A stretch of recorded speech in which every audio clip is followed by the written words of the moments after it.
Good afternoon, नमस्कार, आदाब, सत श्री अकाल, वेलकम, सुस्वागतम।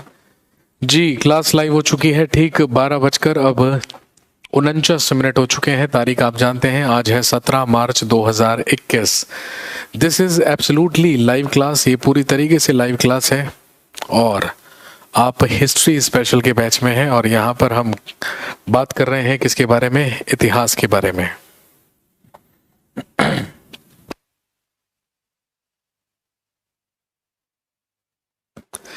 जी, सभी लोगों का अभिनंदन है, हार्दिक इस्तकबाल है। सारे के सारे लोग फटाफट से कनेक्ट हो जाइए और मुझे बताइए लास्ट क्लास में हम लोग कहाँ तक पहुंच चुके थे। भाई आप जानते हैं कि हम लोग शुरू कर चुके थे पढ़ना मेडिवल इंडिया या मध्यकालीन भारत में मुगल डायनेस्टी या मुगल वंश के बारे में। और आप जानते हैं कि मुगल वंश में, मुगल डायनेस्टी में हमने सबसे पहले मुगल बादशाह के बारे में बात कर ली थी, जो कौन था? बाबर। बाबर ने ही हिंदुस्तान में मुगल साम्राज्य की स्थापना की थी और बाबर हमने कंप्लीट कर लिया था।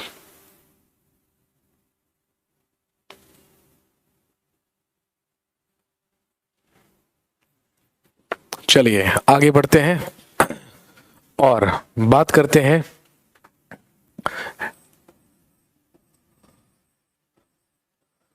मुगल डायनेस्टी के बारे में।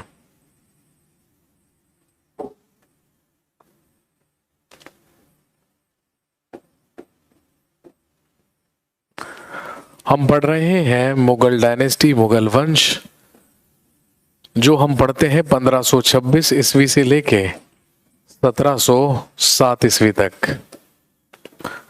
मध्यकालीन भारत में, मेडिवल इंडिया में 1526 से लेके 1707 ईस्वी तक हम बात करते हैं मुगल डायनेस्टी, मुगल साम्राज्य के बारे में। और इसमें हम 6 मुगल बादशाह पढ़ते हैं: बाबर, हुमायूं, अकबर, जहांगीर, शाहजहां और औरंगजेब। जैसे ही औरंगजेब की मृत्यु होगी तो आप जानते हैं औरंगजेब की मृत्यु से ही शुरुआत हो जाएगी मॉडर्न इंडिया की या आधुनिक भारत की। चलिए लिखिए, दूसरा मुगल बादशाह नसीरुद्दीन मोहम्मद हुमायूं।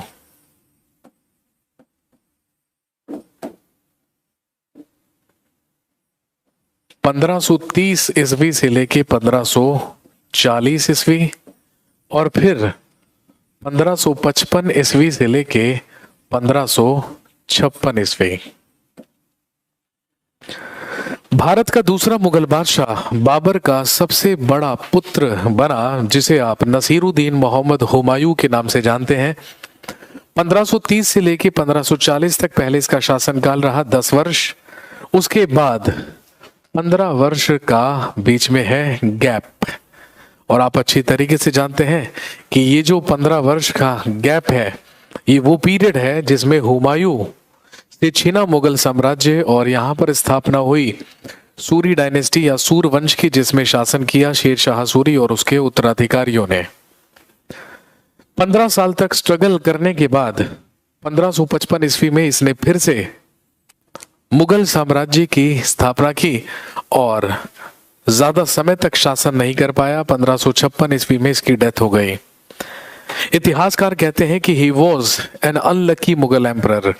इतिहासकार हुमायूं को अभागा मुगल बादशाह बताते हैं और कहते हैं कि यह अनलकी मुगल एम्परर था, यह अभागा मुगल बादशाह था क्योंकि इसकी किस्मत बेहद खराब थी। हालांकि ये नेक दिल था, काइंड हार्टेड था, लेकिन इसकी किस्मत ने कभी भी इसका साथ नहीं दिया। ये एस्ट्रोलॉजी में, ज्योतिषी में बहुत ज्यादा विश्वास रखा करता था और इतना ज्यादा कि एस्ट्रोलॉजी के ही हिसाब से अलग अलग दिन अलग अलग रंग की पोशाकें पहना करता था, ज्योतिष के हिसाब से। यदि हम हुमायूं के बारे में बात करें तो दोस्तों ध्यान रखेंगे, हुमायूं का जन्म 1508 ईस्वी में अफगानिस्तान के काबुल में हुआ था, क्योंकि आप जानते हैं उस समय बाबर काबुल में ही शासन किया करता था।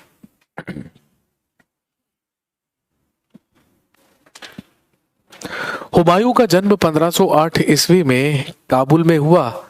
बाबर के 4 पुत्र थे। बाबर के 4 पुत्र थे, जिनमें सबसे बड़ा बेटा ही कौन था? हुमायूं। दूसरा पुत्र कामरान।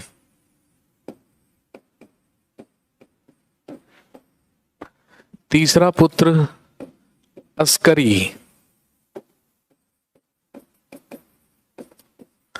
और चौथा पुत्र हिंदाल।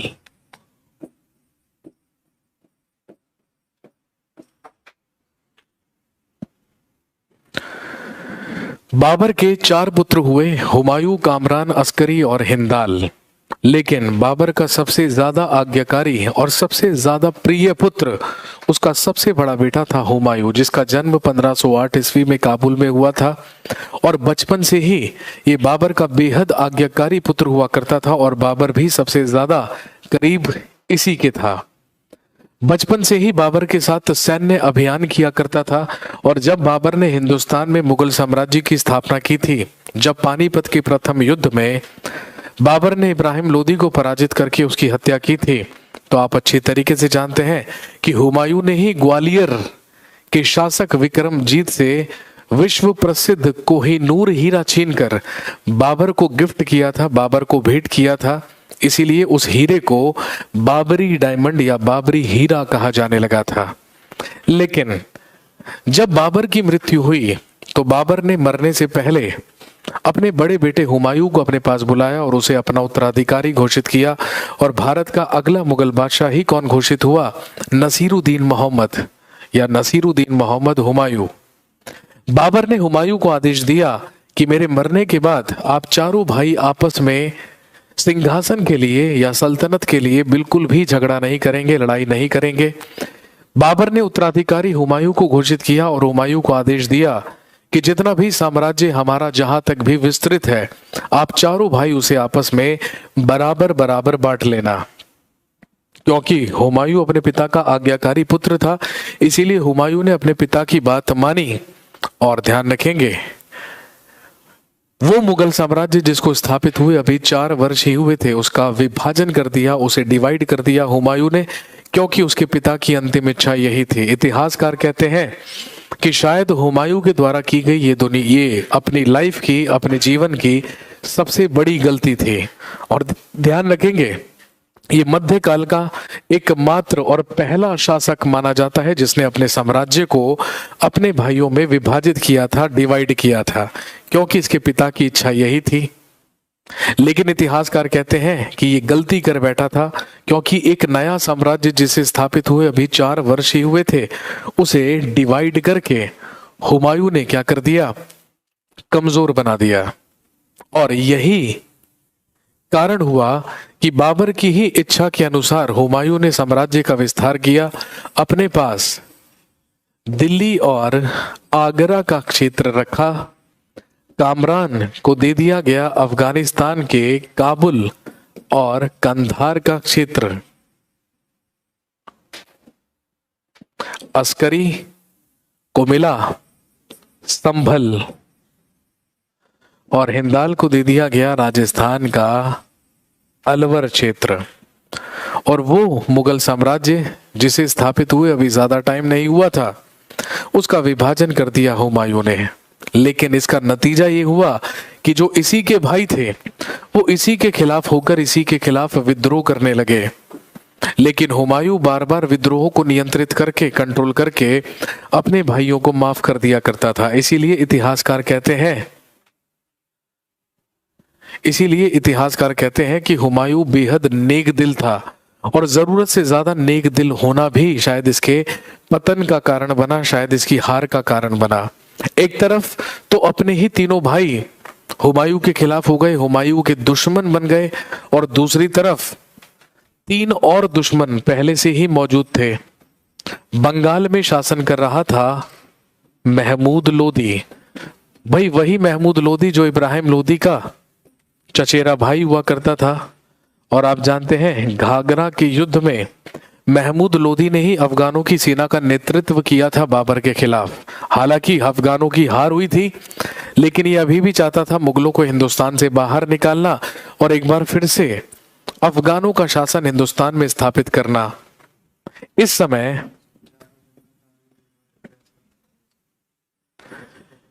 इस समय बिहार में शासन कर रहा था एक और शासक, एक और रूलर, जिसे हम शेर खान के नाम से जानते हैं। शेर खान।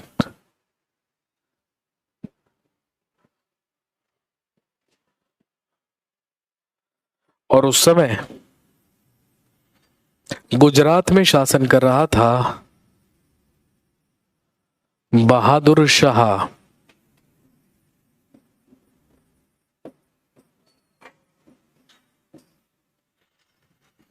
कहने का मतलब, बाबर की मृत्यु हो जाने के बाद हुमायूं को विरासत में एक कमजोर साम्राज्य मिला, जिसे स्थापित हुए अभी ज्यादा वक्त नहीं हुआ था। और ऊपर से हुमायूं ने उसे कमजोर खुद बना दिया था, क्योंकि उसने अपने साम्राज्य का विभाजन कर दिया अपने भाइयों में, अपने ब्रदर्स में। हुमायूं जब भारत का मुगल बादशाह बना, जब सिंहासन रूढ़ हुआ 1530 ईस्वी में, तो आप अच्छी तरीके से जानते हैं कि बाबर ने ही दिल्ली में एक शहर बसाया, एक नगर की स्थापना की। हुमायूं ने ही दिल्ली में एक शहर, एक नगर की स्थापना की, जिसे दीन पनाह कहा जाता था।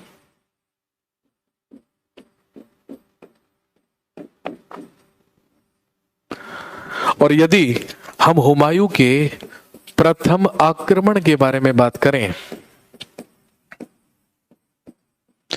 तो ध्यान रखेंगे, मुगल बादशाह बनने के बाद हुमायूं ने अपना सबसे पहला आक्रमण 1531 ईस्वी में कालिंजर के किले पर किया।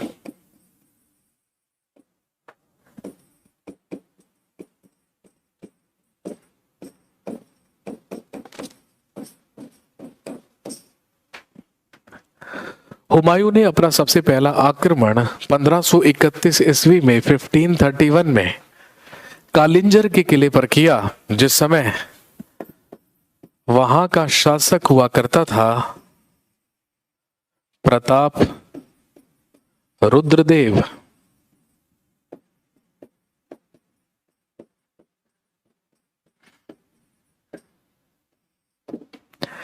जिस समय वहां का शासक प्रताप रुद्रदेव हुआ करता था। लेकिन जब हुमायूं ने वही बुंदेलखंड में स्थित कालिंजर के किले पर अटैक किया, तो ये कालिंजर के किले को जीतने में सफल नहीं हो पाया। इस अभियान पर यह फेल हुआ, ये विफल हुआ। और जब हुमायूं अपने कालिंजर के अभियान पर विफल हो गया, फेल हो गया, तो ध्यान आकर्षित हुआ बंगाल में शासन कर रहे महमूद लोदी का, क्योंकि महमूद लोदी तो कब से मौका ढूंढ रहा था कि किसी तरीके से मुगलों को हिंदुस्तान से बाहर निकाला जाए। बस तुरंत अपनी सेना लेकर हुमायूं की तरफ बढ़ा महमूद लोदी। और दोस्तों ध्यान रखेंगे, दोनों के बीच 1532 ईस्वी में गोमती नदी के किनारे एक युद्ध लड़ा गया, जिसे कहा जाता है बैटल ऑफ दोहरिया,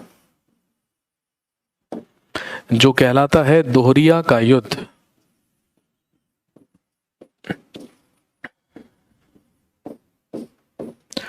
जो लड़ा गया हुमायूं और महमूद लोदी के बीच।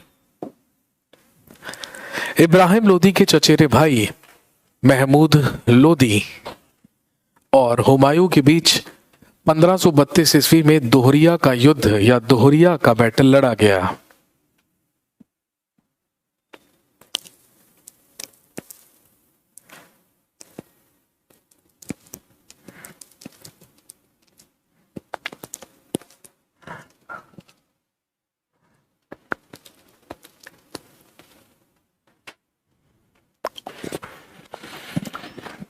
और ध्यान रखेंगे, जब 1532 ईस्वी में दोहरिया का युद्ध लड़ा गया, तो आप जानते हैं इसी युद्ध में हुमायूं डिफीटेड महमूद लोदी। इस युद्ध में हुमायूं के द्वारा महमूद लोदी को पराजित किया गया और उसके बाद महमूद लोदी की हत्या करवा दी गई। फाइनली समाप्त हुआ महमूद लोदी, जो लंबे समय से परेशान कर रहा था किसको? मुगलों को।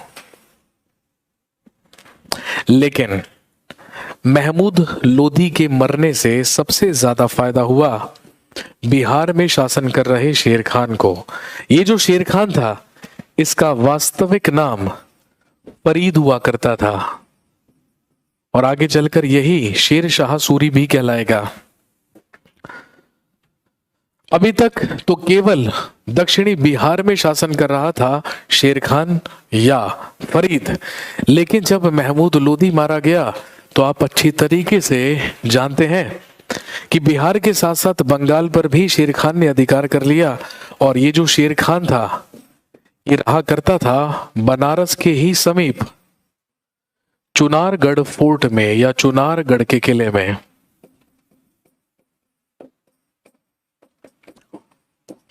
और दोस्तों ध्यान रखेंगे, हुमायूं की सबसे बड़ी टेंशन या सबसे बड़ी परेशानी ही कौन था?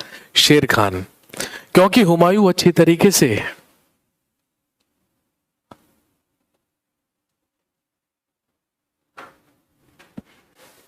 ये चुनारगढ़ के किले में रहा करता था जो वाराणसी के समीप था, जो बनारस के नजदीक था। और यही सबसे बड़ी टेंशन भी था किसके लिए? हुमायूं के लिए। क्योंकि हुमायूं अच्छी तरीके से जानता था कि उधर शेर खान भी मुगलों के खिलाफ क्या बना रहा है? रणनीति बना रहा है, स्ट्रेटेजी बना रहा है। और हुमायूं अच्छी तरीके से जानता था कि यदि खुद चैन से शासन करना है तो शेर खान का मरना जरूरी है। इसीलिए दोस्तों ध्यान रखेंगे, शेर खान की ही हत्या करने के उद्देश्य से हुमायूं अपनी सेना लेकर चुनारगढ़ पहुंचा। और ध्यान रखेंगे 1532 ईस्वी में हुमायूं अटैक्ड चुनारगढ़। हुमायूं ने जाकर चुनारगढ़ पर आक्रमण किया। अपनी सेना ले जाकर इसने चुनारगढ़ का घेरा डाला और अपनी सेना से चुनारगढ़ के किले को चारों तरफ से घेर लिया और इंतजार करने लगा शेर खान के बाहर निकलने का। लगभग 6 महीने बीत गए, लगभग 6 महीने बीत गए, लेकिन ना तो शेर खान ही चुनारगढ़ से बाहर निकल कर आया और ना ही हुमायूं ही उसमें प्रवेश कर पाया। लेकिन जब 6 महीने बीते और चुनारगढ़ के किले के अंदर राशन पानी समाप्त होने लगा तो ध्यान रखेंगे, इस शेर खान ने अपने पुत्र को एक सेना की टुकड़ी देकर हुमायूं की शरण में भेजा और हुमायूं के साथ एक संधि कर ली, एक झूठी ट्रीटी कर ली, एक झूठी संधि कर ली। हुमायूं इस संधि से संतुष्ट हुआ और अपनी सेना लेकर वापस लौट आया। इतिहासकार कहते हैं कि दूसरी गलती कर रहा था। शेर खान को मारने के लिए गया भी, 6 महीने तक जाकर उसने घेरा भी डालकर रखा, लेकिन फिर भी बिना शेर खान को मारे ही वहां से वापस लौट आया। इसी के अगले साल इन 1533 लिखेंगे, Humayun defeated the army of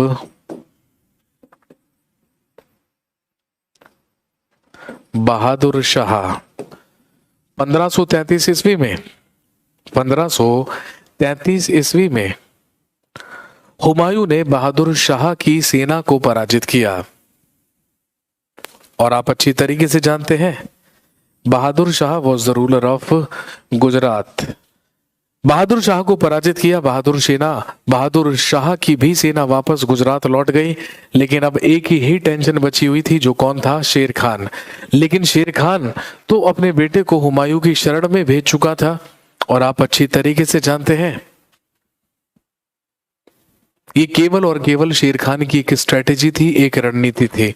Humayun का ध्यान शेर खान से हटा तो उधर शेर खान ने अपने आप को और भी ज्यादा मजबूत और भी ज्यादा संगठित कर लिया।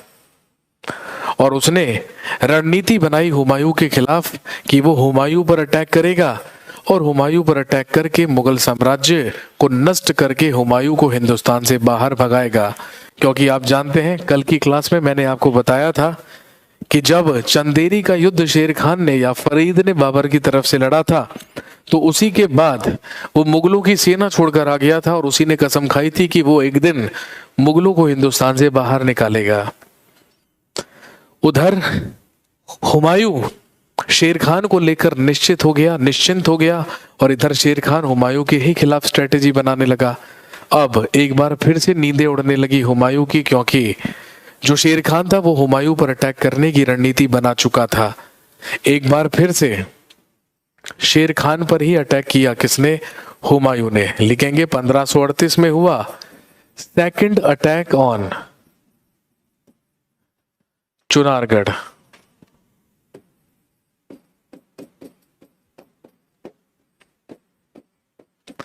चुनारगढ़ पर द्वितीय आक्रमण। 1538 ईस्वी में हुमायूं फिर से अपनी सेना लेकर चुनारगढ़ गया और उसने जाकर चुनारगढ़ को फिर से घेर लिया और कुछ ही दिन की मशक्कत के बाद मुगलों की तोपों से चुनारगढ़ के किले की दीवारों को गिरा दिया गया और अपनी सेना के साथ अपनी सेना लेकर चुनारगढ़ के किले में प्रवेश कर गया हुमायूं। लेकिन इस बार वहां पर शेर खान ही नहीं था। इस बार वहां पर शेर खान नहीं था। लेकिन जब हुमायूं और हुमायूं की सेना ने चुनारगढ़ के किले को जीता, चुनारगढ़ के किले पर विजय हासिल की, तो इतिहासकार कहते हैं कि हुमायूं की एक और बड़ी प्रॉब्लम थी, एक और आदत थी। इसे छोटी सी जीत का बड़ा सा जश्न मनाने की बेहद आदत थी। यदि इसे छोटी सी भी सफलता मिला करती थी, छोटी सी भी जीत मिला करती थी, तो कई दिनों तक उसका जश्न मनाया करता था हुमायूं। अपनी सेना के साथ ये चुनारगढ़ के किले में प्रवेश कर गया। इसने चुनारगढ़ के किले को जीत लिया। वहां पर शेर खान तो नहीं मिला, लेकिन इतिहासकार कहते हैं कि वहां पर बहुत सारा खाने का सामान और बहुत सारी शराब इसको मिली। और जब बहुत सारी शराब और खाने का सामान वहां पर मिला, तो बस उसी चीज का जश्न मनाना शुरू किया हुमायूं और उसकी सेना ने। और ये जश्न लगभग 40 दिन तक चलता रहा, तब तक जब तक सारी की सारी शराब और खाने का सामान समाप्त नहीं हो गया। फाइनली जश्न मनाकर हुमायूं अपनी सेना लेकर बढ़ा बंगाल की तरफ, क्योंकि जो शेर खान था वो चुनारगढ़ से कहा गया? बंगाल गया। और दोस्तों ध्यान रखेंगे, जब हुमायूं अपनी सेना लेकर बंगाल के गौड़ नामक स्थान पर पहुंचा, तो उसने जाकर देखा कि गौड़ को या बंगाल के गौड़ नामक स्थान को शेर खान पहले ही नष्ट कर चुका है। और वहां पर हुमायूं को लाशों के ढेर मिले और इन्हीं लाशों के ढेरों को देखकर उसी स्थान को हुमायूं के द्वारा नाम दिया गया जन्नताबाद। हुमायूं के द्वारा उसी जगह को जन्नताबाद कहा गया।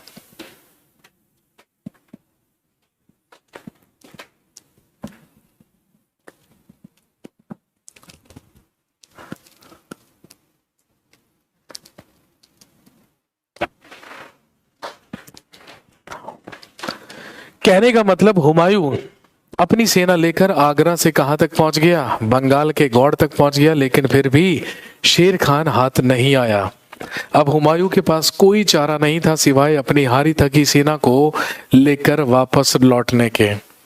हुमायूं बंगाल से अपनी हारी थकी सेना को लेकर वापस आगरा की तरफ लौटने लगा। और जब हुमायूं अपनी थकी हुई सेना को लेकर वापस लौट रहा था, तो ध्यान रखेंगे, वापस लौटते हुए बिहार में ही बक्सर के समीप चौसा नामक स्थान पर अपनी सेना लेकर इंतजार कर रहा था कौन? शेर खान। और आप जानते हैं 1539 ईस्वी में बिहार के ही बक्सर के समीप हुमायूं की सेना और शेर खान की सेना के बीच एक युद्ध लड़ा गया, जिसे आप बैटल ऑफ चौसा के नाम से जानते हैं। 1539 ईस्वी में लड़ा गया चौसा का युद्ध बिटवीन हुमायूं एंड शेर खान। हुमायूं और शेर खान के बीच 1539 ईस्वी में लड़ा गया बैटल ऑफ चौसा या चौसा का युद्ध। और आप जानते हैं जिसमें शेर खान डिफीटेड हुमायूं, जिसमें शेर खान ने हुमायूं को पराजित किया। और हुमायूं को पराजित करने के ही बाद ही took the title of Sher Shah. Humayun को पराजित करने के बाद इसने शेर शाह की उपाधि धारण की। ही took the title of Sher Shah. इसने शेर शाह की उपाधि धारण की। 1539 1539 में लड़ा गया चौसा का युद्ध, बैटल ऑफ चौसा, हुमायूं और शेर खान के बीच, जिसमें शेर खान ने हुमायूं को हराकर शेरशाह की उपाधि धारण की। और ध्यान रखेंगे, बुरी तरीके से पराजित हुआ हुमायूं। शेर खान अपने भाले से हुमायूं की हत्या ही करने वाला था कि अपनी जान बचाने के लिए हुमायूं अपना घोड़ा लेकर नदी में कूद गया। और जब हुमायूं अपना घोड़ा लेकर नदी में कूदा तो डूबने लगा। वहीं पर एक नाविक या एक भिश्ती, भाई आप जानते हैं नाव चलाने वाला व्यक्ति ही क्या कहलाता है, भिश्ती या नाविक। एक नाविक जिसका नाम था निजाम, उसी ने हुमायूं को डूबने से बचाया और अपनी नौका में बिठाकर हुमायूं को नदी पार कराई। और किसी तरीके से चौसा के युद्ध में अपनी जान बचाकर हुमायूं वहां से फरार हो गया।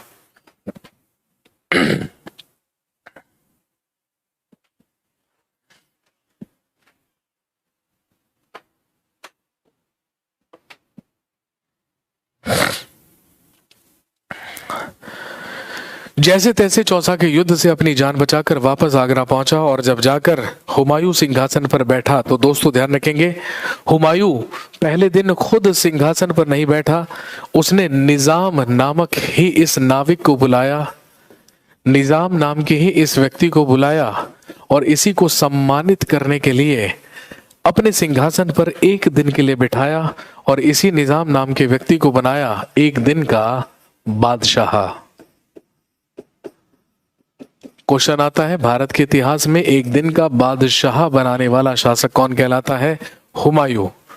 जिस नाविक, जिस भिश्ती ने हुमायूं की जान बचाई थी, हुमायूं ने जाकर उसी को सम्मानित करने के लिए उसे एक दिन के लिए अपने सिंहासन पर बिठाया था और एक दिन का बादशाह बनाया था। और जब एक दिन का बादशाह बना निजाम, तो ध्यान रखेंगे इसी के द्वारा हुमायूं के शासनकाल में चलवाए गए लेदर कॉइन्स या चमड़े के सिक्के,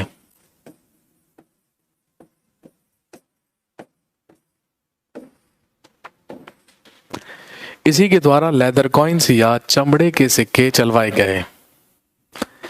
चौसा के युद्ध में तो किसी तरीके से जान बचाकर भाग निकला हुमायूं, लेकिन उधर शेर खान या शेर शाह यह डिसाइड कर चुका था कि वो अब हिंदुस्तान से मुगल साम्राज्य को क्या करेगा? समाप्त करेगा।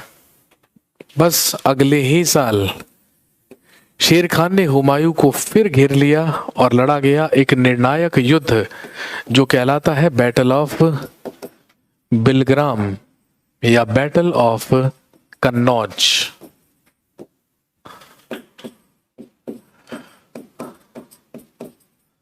बिलग्राम या कन्नौज का युद्ध 1540 में लड़ा गया बैटल ऑफ बिलग्राम या बैटल ऑफ कन्नौज। एक बार फिर से हुमायूं और शेर शाह या शेर खान के बीच, और यही वो निर्णायक युद्ध था। आप सब जानते हैं, इन दिस बैटल शेर Khan defeated Humayun and he founded Suri dynasty in India which is considered as second Afghani dynasty। इसी युद्ध में शेर खान ने या शेर शाह ने हुमायूं को पराजित करके भारत में एक और वंश की स्थापना की जिसे हम सूर वंश के नाम से जानते हैं, जिसे हम सूरी डायनेस्टी के नाम से जानते हैं। और ध्यान रखेंगे यही सूरी डायनेस्टी कहलाती है भारत के इतिहास की सेकंड अफगानी डायनेस्टी या द्वितीय अफगान वंश। पूरे मध्यकाल में हम तुर्कों का शासन पढ़ते हैं, हम टर्किश रूल पढ़ते हैं, लेकिन सबसे पहली अफगानी डायनेस्टी आती है लोधी डायनेस्टी, लोधी वंश, जिसमें महमूद लोधी बार बार कोशिश कर रहा था मुगलों को हिंदुस्तान से निकालने की। और ध्यान रखेंगे दूसरी अफगानी डायनेस्टी कहलाती है सूरी डायनेस्टी। और आप जानते हैं सूरी डायनेस्टी की स्थापना करके यही बन गया शेर शाह सूरी।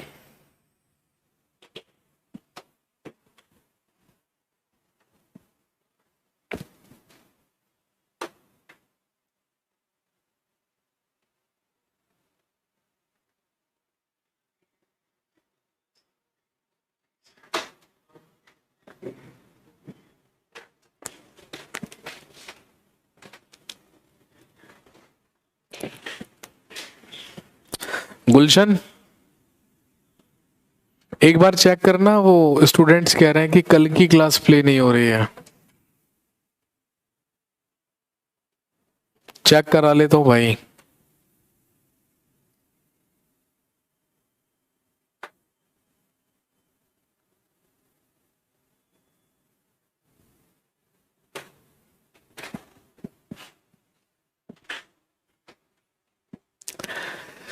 फाइनली 1540 ईस्वी में शेर खान या शेर शाह से हुमायूं पराजित हुआ, जिसने यहां पर सूरी डायनेस्टी या सूर्यवंश की स्थापना कर दी। क्लास बिल्कुल ठीक चल रही है, कल की कोई दिक्कत नहीं है।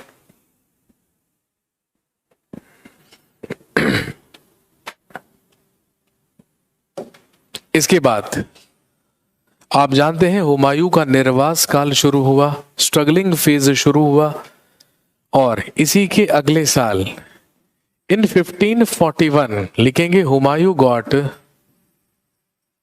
मैरिड विद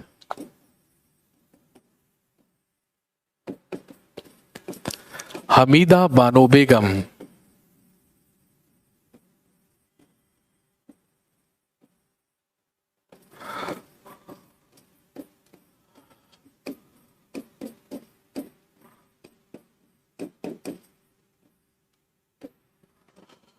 पंद्रह सौ 41 ईस्वी में हुमायूं ने अपने छोटे भाई हिंदाल के ही गुरु की बेटी के साथ विवाह किया, जिसका नाम था हमीदा बानो बेगम। और आप अच्छी तरीके से जानते हैं साम्राज्य छिन चुका था, मुगल डायनेस्टी समाप्त कर चुका था शेर शाह सूरी। हुमायूं का एक मित्र हुआ करता था जो राजस्थान में अमरकोट नामक स्थान का ही शासक हुआ करता था, जिसका नाम था राजा वीरसाल।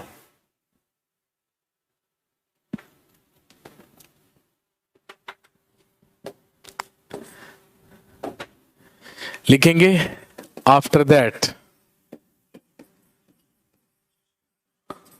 Humayun went to his friend King वीरसाल of Amarkot Rajasthan. लिखिए इसके बाद हुमायूं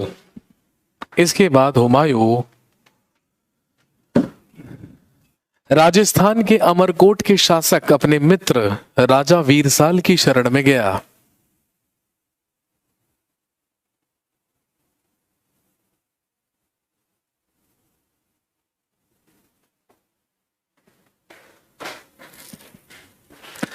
इसके बाद हुमायूं राजस्थान के अमरकोट के शासक अपने मित्र राजा वीरसाल की शरण में गया।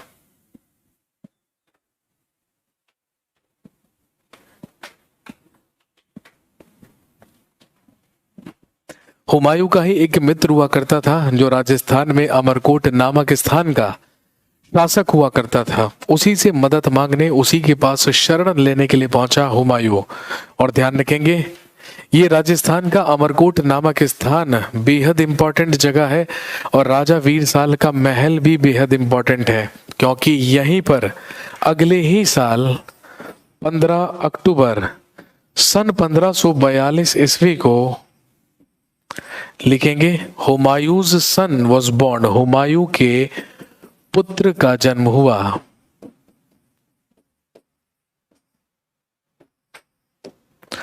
पंद्रह अक्टूबर सन 1542 ईस्वी में ही राजस्थान के अमरकोट नामक स्थान पर राजा वीरसाल के ही महल में जन्म हुआ हुमायूं के पुत्र का। और आप जानते हैं जो इतिहास में प्रसिद्ध है अकबर के नाम से।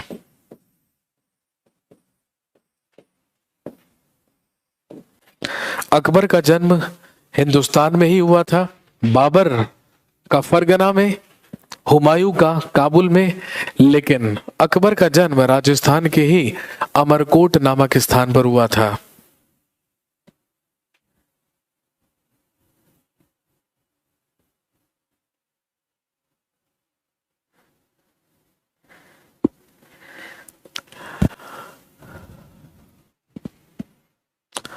आपसे पूछेंगे what was the childhood name of Akbar? Akbar के बचपन का नाम क्या था? तो लिख लीजिएगा बदरुद्दीन। अकबर के बचपन का नाम रखा गया बदरुद्दीन, जिसका जन्म राजस्थान के ही अमरकोट नामक स्थान पर हुआ था।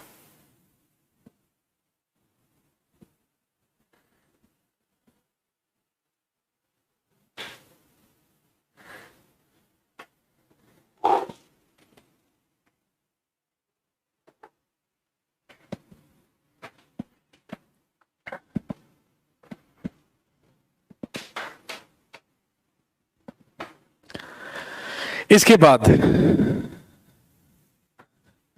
लिखेंगे Humayun went to Guru Angad Dev to take his blessings. लिखिए इसके बाद हुमायूं गुरु अंगद देव से आशीर्वाद लेने गया।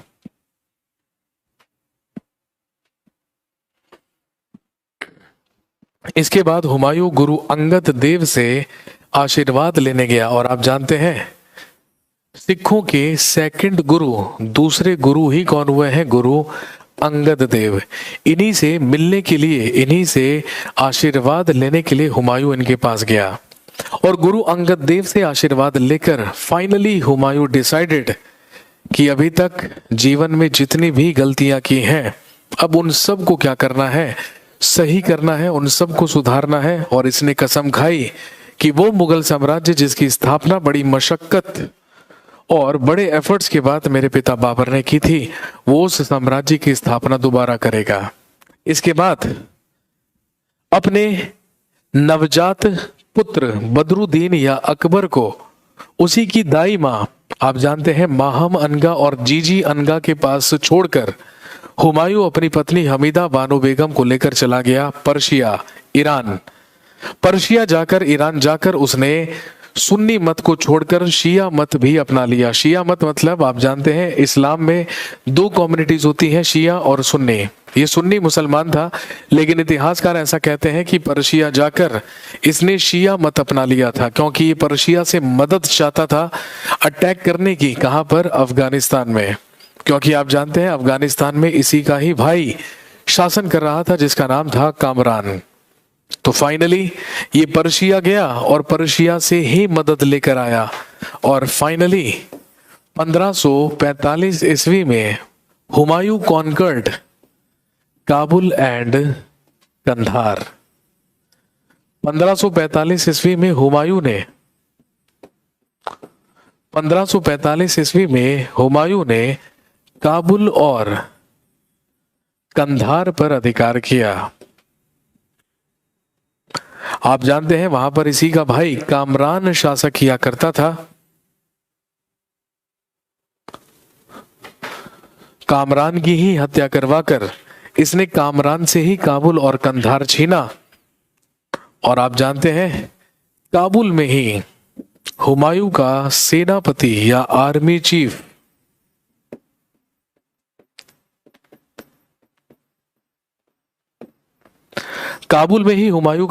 या आर्मी चीफ बना बैरम खान। और आप जानते हैं यही बैरम खान आगे चलकर संरक्षक बनेगा या गार्जियन बनेगा किसका? अकबर का। 1545 में काबुल और कंधार पर अधिकार कर लिया हुमायूं ने, लेकिन इस बार जल्दबाजी नहीं की। डिसाइड किया कि जब तक हिंदुस्तान में सूरी डायनेस्टी, सूरवंश कमजोर नहीं होगा, ये अपने आप को मजबूत और संगठित करेगा काबुल में रहकर। इसने अपने आप को, अपनी सेना को संगठित करना शुरू किया और इंतजार किया हिंदुस्तान में सूरी डायनेस्टी के कमजोर होने का। लंबे समय तक काबुल में ही इंतजार करने के बाद फाइनली 1554 ईस्वी में यह हिंदुस्तान की तरफ बढ़ा। सबसे पहले अधिकार किया पेशावर पर। पेशावर के बाद 1555 ईस्वी में ही कॉन्कर्ड लाहौर। 1555 में इसने लाहौर पर अधिकार किया और जैसे ही लाहौर क्रॉस किया तो आप जानते हैं वहीं से तो क्या शुरू हो जाता था, पंजाब। और जब ये लाहौर क्रॉस करके इसने पंजाब में प्रवेश किया तो उस समय सूरी डायनेस्टी या सूर वंश के ही दो सूबेदार वहां पर तैनात थे। उन्हीं के साथ एक युद्ध लड़ा गया जो क्या कहलाता है, लिखेंगे बैटल ऑफ मछीवाड़ा।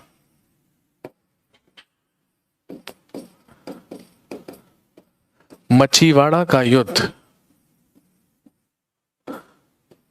जो लड़ा गया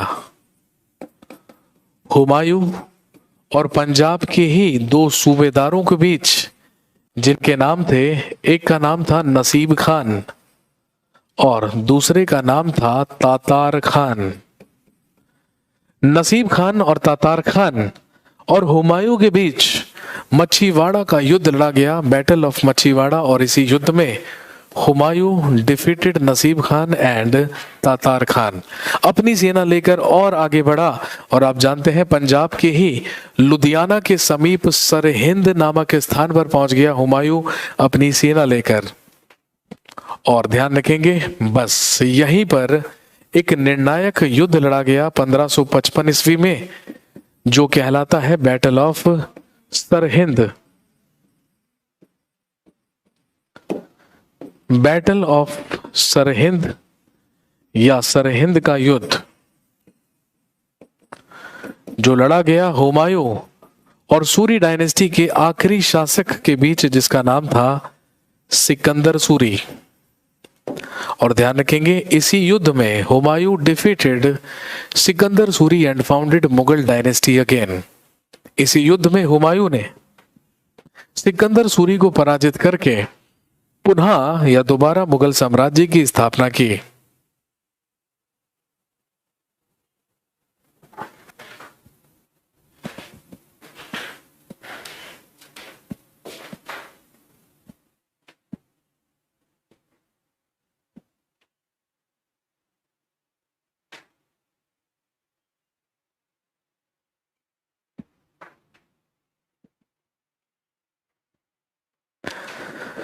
फाइनली हुमायूं ने सिकंदर सूरी को पराजित करके एक बार फिर से हिंदुस्तान में मुगल साम्राज्य की स्थापना की, लेकिन कुछ ही महीनों शासन कर पाया जब 1556 ईस्वी में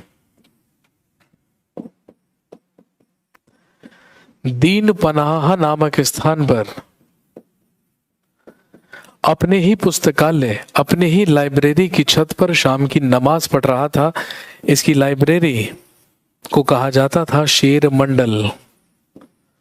वो शेर मंडल नामक क्या थी, एक लाइब्रेरी, एक पुस्तकालय।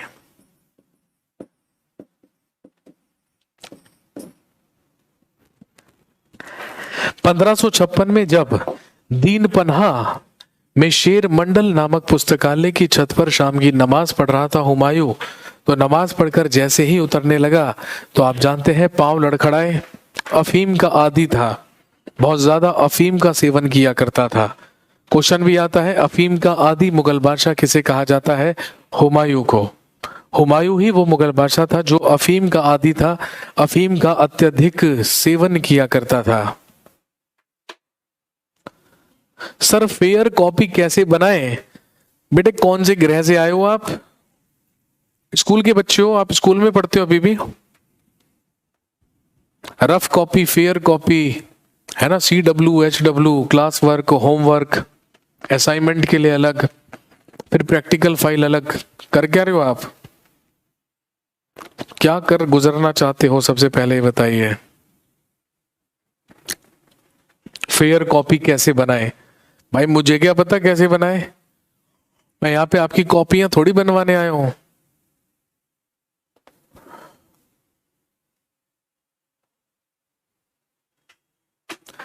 जी 1556 ईस्वी में दीन पन्हा नामक नगर में ही अपने पुस्तकालय की सीढ़ियों से नीचे गिर जाने के कारण 1556 में हुमायूं डाइड, हुमायूं की मृत्यु हुई। और दोस्तों ध्यान रखेंगे, क्योंकि हुमायूं दिल्ली के प्रसिद्ध सूफी संत हजरत निजामुद्दीन औलिया का ही अनुयायी हुआ करता था, इसीलिए इसकी अंतिम इच्छा भी यही थी कि मेरे मरने के बाद मुझे हजरत निजामुद्दीन औलिया की ही कब्र के पास में दफना दिया जाए। तो आप अच्छी तरीके से जानते हैं, दिल्ली में जहां पर है दरगाह हजरत निजामुद्दीन, बिल्कुल उसी के सामने क्या बना है, हुमायूंस टॉम्ब, हुमायूं का मकबरा, जो कहां पर है, दिल्ली में। और ध्यान रखेंगे, जिसका निर्माण हुमायूं की ही पत्नी, जिसका निर्माण हुमायूं की ही एक पत्नी हाजी बेगम ने करवाया था। हाजी बेगम ने बनवाया दिल्ली का हुमायूं का मकबरा या हुमायूंस टॉम्ब, जो बेसिकली मकबरा है।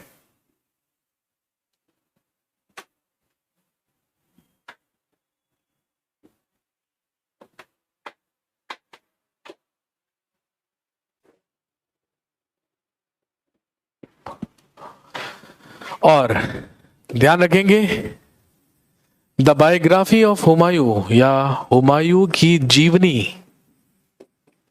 कहलाती है हुमायूं नामा।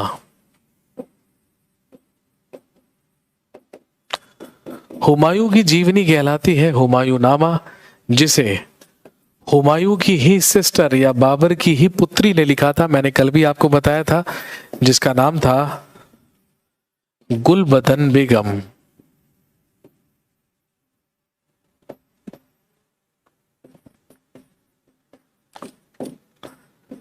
जो कहलाती है Gulbadan Begum. The biography of Humayun is Humayun Nama, जिसको इसकी सिस्टर ने, जिसको इसकी बहन ने लिखा था, जो है गुलबदन बेगम। और इसके अलावा आपसे पूछेंगे कि बताइए अफीम का आदि मुगल बादशाह किसे कहा जाता है, तो ध्यान रखेंगे हुमायूं को। इसके अलावा आपसे सवाल पूछेंगे अलग अलग दिन अलग अलग रंग की पोशाकें पहनने वाला मुगल बादशाह कौन कहलाता है, हुमायूं। या फिर आपसे पूछेंगे कि बताइए अपने ही पुस्तकालय की सीढ़ियों से नीचे गिरकर मरने वाला शासक कौन है, हुमायूं। इतिहासकार जब हुमायूं की मृत्यु हुई तो हुमायूं के बारे में ही पढ़कर इतिहासकार लेनपूल ने कहा कि बेचारा अभागा मुगल बादशाह था, जिस तरीके से लुढ़क लुढ़क कर बेचारा जिया, बिल्कुल उसी तरीके से अपने पुस्तकालय की सीढ़ियों से लुढ़क लुढ़क कर ही इसकी मृत्यु हो गई, इसकी डेथ हो गई। That was Nasiruddin Mohammad Humayun, the second Mughal emperor of India, Bharat का दूसरा मुगल बादशाह। लेकिन ये जो 15 साल का पीरियड रहा, आप जानते हैं इसमें यहाँ पर सूरी डायनेस्टी या सूर वंश चला, जिसमें हम शेर शाह सूरी के बारे में बात करेंगे, उसके शासनकाल के बारे में बात करेंगे और उसके उत्तराधिकारियों के बारे में बात करेंगे। ठीक है, लेकिन आज नहीं कर रहे हैं शुरू, क्योंकि सूरी डायनेस्टी कंप्लीट नहीं हो पाएगी। कल जब आपसे मुलाकात होगी, कल जब हम मिलेंगे, तो हम बात करेंगे सबसे पहले किसके बारे में, सबसे पहले सूरी डायनेस्टी और शेर शाह सूरी और उसके उत्तराधिकारियों के बारे में। चलिए जी,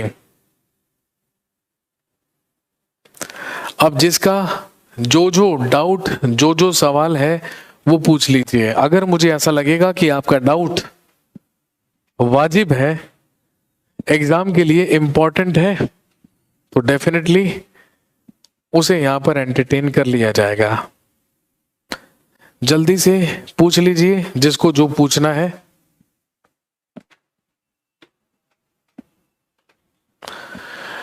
राणा प्रसाद भी कहते हैं वीरसाल को, जी हाँ, वो उसी का सेम थिंग है, उसी का दूसरा नाम है।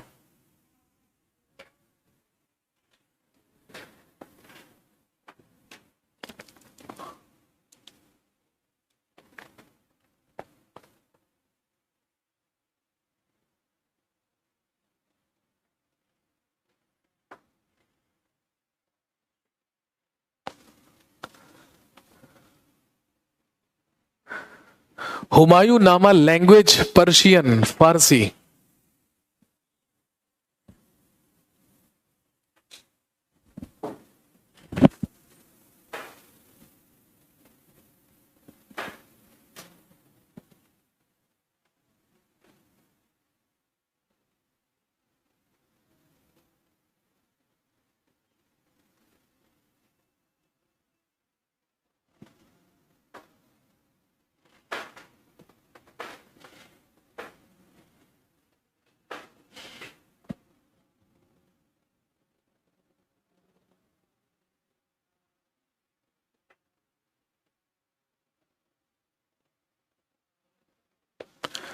कौन सा मुगल एम्परर सबसे अच्छा था? बेटे ये तो अपना अपना देखने का नजरिया है। और आप कह रहे हैं कि मेरी स्टूडेंट ने पूछा। अरे भाई साहब, जब आपकी स्टूडेंट ने आपसे पूछा कि कौन सा मुगल बादशाह सबसे अच्छा था, तो जो आपको सबसे अच्छा लगता है आप वो बता दीजिए, है ना। लेकिन आप जानते हैं कि भारत के इतिहास में दो ही शासक हैं जिनके नाम के साथ द ग्रेट लगा है। Ashoka the great, Akbar the great. और यदि आप मुगल बादशाहों के बारे में बात करें तो definitely credit goes to Akbar. अब आप कह रहे हैं कि मेरी स्टूडेंट ने पूछा है, तो आपको पता होना चाहिए था यार।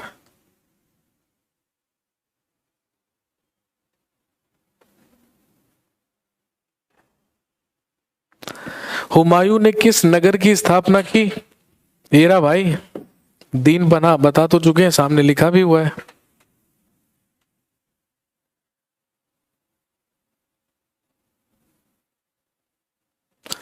Official language of Mughals, Persian, Farsi.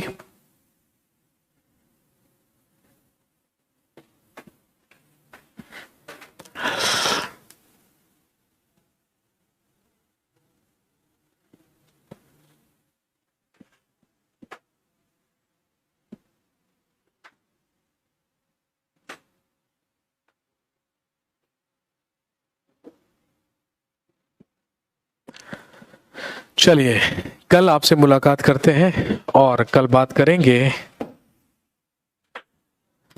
About Suri dynasty, Sher Shah Suri and his successors. Thank you very much, have a nice day.